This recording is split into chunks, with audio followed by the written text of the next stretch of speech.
An answer arrived at through the method of science allows one to make testable predictions. The experiment to test the prediction should be done properly and with adequate care.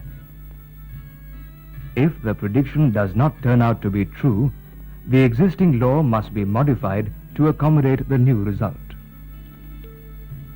Let us first look at examples of scientific predictions which have come true. The fundamental particle neutrino was predicted by Pauli in 1930 and discovered by Rhines and Cohen in 1956. Similarly, omega minus was predicted by Gell-Mann and Niemann in 1962 and discovered by Samios in 1964. The existence of the planet Neptune was predicted by Adams, a student, and others between 1820 and 1846.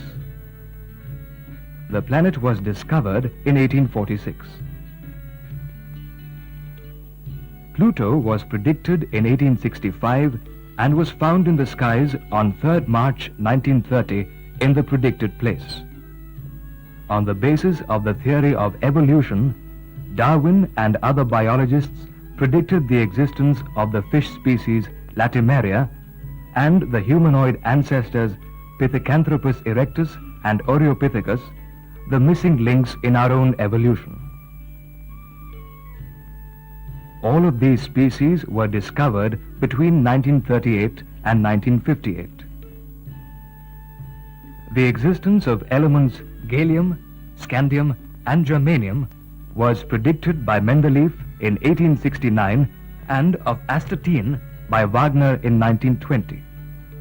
All these elements were subsequently discovered and found to have the predicted properties. The lunar material collected by the astronauts on the various Apollo missions was found to have about the same weight on Earth as was predicted. That is, about 6 times that on the Moon. Halley's comet arrived as was predicted. Now, some examples of predictions which have been made but not yet verified. 2 total solar eclipses visible from India in this century will occur on 24th October 1995 and 11th August 1999. Similarly, we also know the dates and the exact times of all the total lunar eclipses that will be visible from India in this century or the next. Elements with atomic numbers 114 and 126, when discovered, will be found to be stable and not radioactive, in contrast to all the other elements with atomic numbers greater than 92 known so far, which are all radioactive as predicted. Scientific predictions are of the utmost importance to everyday life and to the national economy. For example, in the areas of weather forecasting and survey of natural resources such as underground water, minerals, oil, and coal. Some of the successful predictions have been of the Porbandar cyclone on 21st October 1975, of a storm in the Bay of Bengal on 1st November 1956, of underground water at Koyur village in Andhra Pradesh in 1973, of copper deposits in Chitaldurg in Karnataka in 1972, and of a source of geothermal energy in the Puga Valley in Ladakh in 1967 by the National Geophysical Research Institute. Finally, predictions you can verify. For example, if both the parents have blue eyes, all the children must have blue eyes.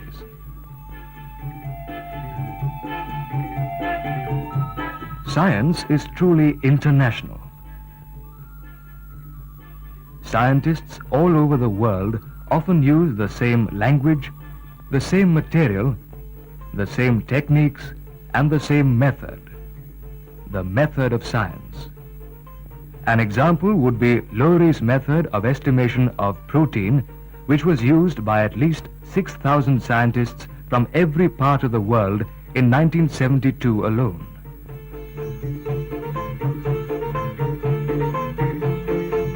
This genetically pure strain of albino mice is in use in laboratories all over the world.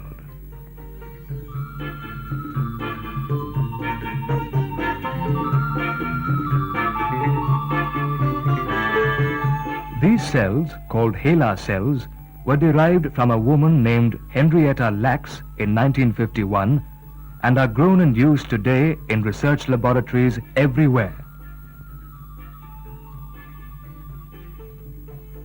And this particular strain of the bacterium E. coli is a favorite with modern biologists everywhere, east, west, north or south. Scientists everywhere use very largely just one language, that is English, when communicating with their counterparts in other parts of the world. They publish in the same journals and thus form a truly international community. Almost all the non-English speaking countries where scientific research is done bring out scientific journals which publish papers in English. Scientists get together frequently at meetings without any barrier of caste, creed, sex or nationality to discuss their latest findings. Such meetings and get-togethers play an extremely important role in the progress of science. Contrast science, which is truly international, with activities such as astrology, which are not. In the exhibition are presented randomly chosen astrological predictions published in magazines from several countries. These predictions differ considerably from one another. Differences arise in science too, but scientists, unlike astrologers or followers of other similar practices, make a genuine effort to resolve them. What are our obligations if we accept the method of science? In conclusion, the acceptance of the method of science implies understanding the basic characteristics of this method, acceptance of knowledge gained by the application of this method, rejection of what is incompatible with the above knowledge at any given time, recognition that this method is the only way of acquiring knowledge, application of this method in everyday life and in every sphere of human activity. For example, to find satisfactory answers to questions such as these. Should I go to play this evening or shouldn't I? I was born in a Bengali Brahmin family. My sister wants to marry a bright Kerala Muslim school teacher. Should I agree to this proposal or should I oppose it? Why was Mother angry today? Someone dear to me is sick. What shall I do? What should I sow in my farm at this time? Should I save money to build a house or use it on my children's education? How shall I find out what is wrong with my cycle? We hope that this film will help you in finding answers to questions and in arriving at opinions that would stand the test of time.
The fuse is gone! The fuse is gone! It's the fuse! The fuse is gone! The fuse? Let me check. The fuse seems to be all right. The fan is working. Probably the bulb has gone. Let me try a new bulb.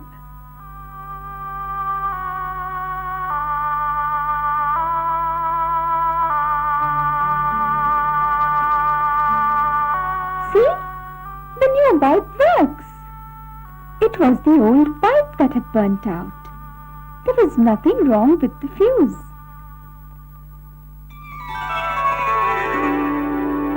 What you have just seen is a simple example of the scientific method of solving a problem. There were 4 steps in this method. First, a question, then a hypothesis, next, an experiment, and lastly, the answer. Question leads you to a hypothesis, which again encourages you for an experiment and ultimately gives you a scientific answer. Now let us see how these 4 steps were applied here. When the light went out, the boy shouted, The fuse is gone! The fuse is gone! His sister came in. She asked herself, why has the light gone out? Is it because the fuse is gone? Now that was the question. The boy had suggested that the fuse was gone. She took that up as a hypothesis. It was a probable answer to the question. The girl decided to test the hypothesis with an experiment. She switched on the fan. The fan moved. The fuse was not gone. That was the answer. Next, the girl asked herself, why then did the light go out? She tried another hypothesis. The bulb probably had burnt out. She replaced the bulb with a new one. This experiment proved that the reason the light went out was a defective bulb. She had arrived at the answer. But people do not always think scientifically. Take this example. 2 men, A and B, are at a bus stop. Both of them are eager to get to their office on time.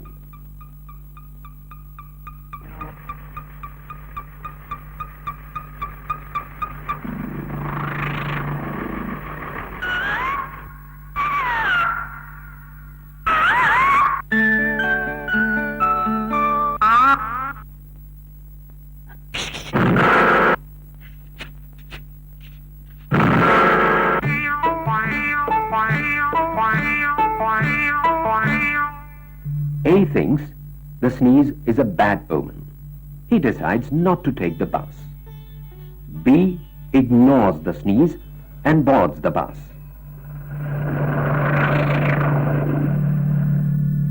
Now, A has a hypothesis.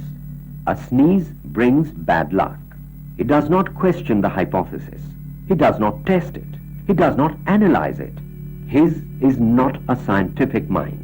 He takes the hypothesis as an answer.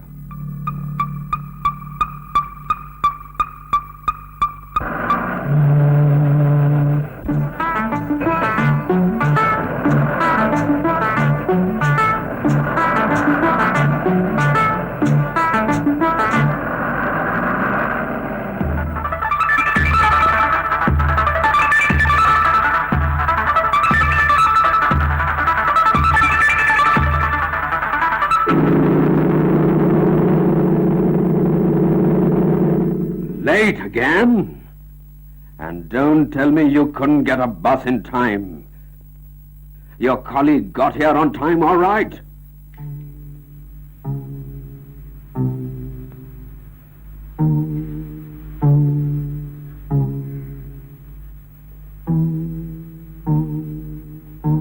If only our friend A had a scientific mind, he would have learned a lesson by now. It is the superstitious mind that misses the bus. Well, in more ways than one. Now let us consider the case of Mr. Sampat. He is on his way to an important meeting.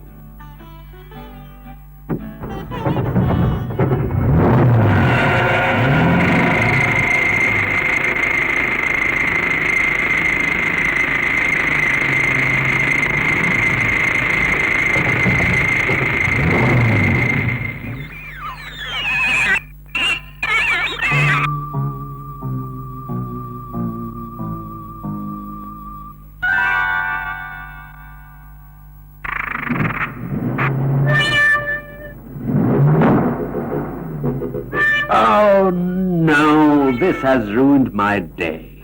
Oh, God. Disaster is sure to strike. Hey, Ramesh! Stop! Turn back! Did you see that cat crossing your path? So what?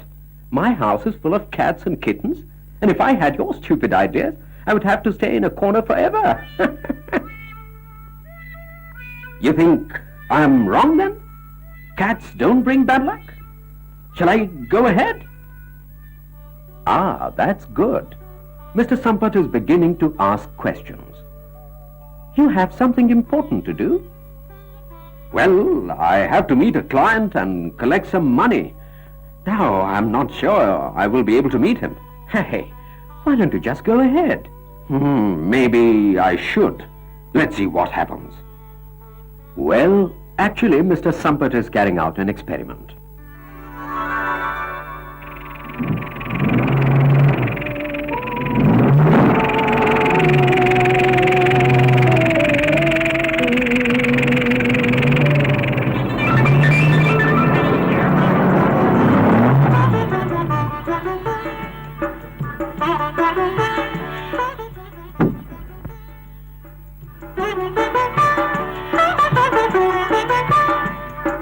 Now his experiment proves his hypothesis wrong. No accident, no heart attack. He could meet his client and even get the money he was not very sure he would get. So, cats crossing one's path do not bring bad luck. Good for Mr. Sampath that he used the 4 scientific steps: question, hypothesis, experiment, and answer. A happy ending. But sometimes in life you might be faced with a problem that truly tests the quality of your mind.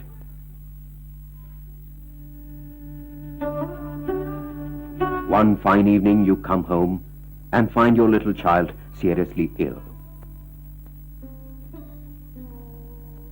The child was perfectly well when he returned from school, and then suddenly he felt giddy and collapsed. Must be some evil eye. He's running high fever. Please call the doctor. What? Doctor? It's the evil spirit. Get the mantrik. The child is possessed. You have to cast out the evil spirit. Please get the doctor. Nonsense. Only the mantrik can save the child. Go on, get him. What will your choice be? A rational mind suggests you call a doctor. A superstitious mind demands that you go for black magic. What is your choice? Doctor or black magic? Life or death?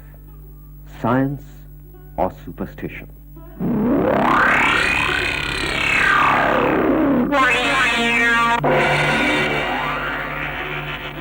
Before you take the decision, remember the 4 steps: question, hypothesis, experiment, and answer.